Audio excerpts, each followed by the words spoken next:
একজন স্পিনারকে no ball করতে দেখেছেন? হয়তো এক দুইবার দেখে থাকতে পারেন, দাগ থেকে সামান্য একটু বেরিয়ে গেছে পা, কিন্তু একজন স্পিনারকে কখনো এত বিশাল নো দিতে নিশ্চয়ই দেখেননি কোনো দিন। ঢাকা ক্যাপিটালসের স্পিনার আমির হামজা আজকের ম্যাচে দিলেন এই অস্বাভাবিক নো।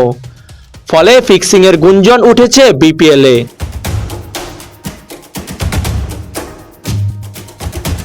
এবারের বিপিএলে সিনেমা জগতের সুপারস্টার শাকিব খান ঢাকা ক্যাপিটালসের মালিকানায় যুক্ত হয়ে তৈরি করেছিলেন নতুন আলোচনা।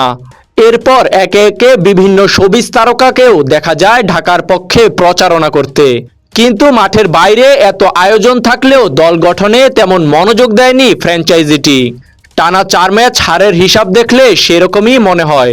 দলে রাখা হয়নি খুব একটা বিকল্প প্লেয়ার, খারাপ করলেও একই প্লেয়ারদের খেলানো হচ্ছে বারবার।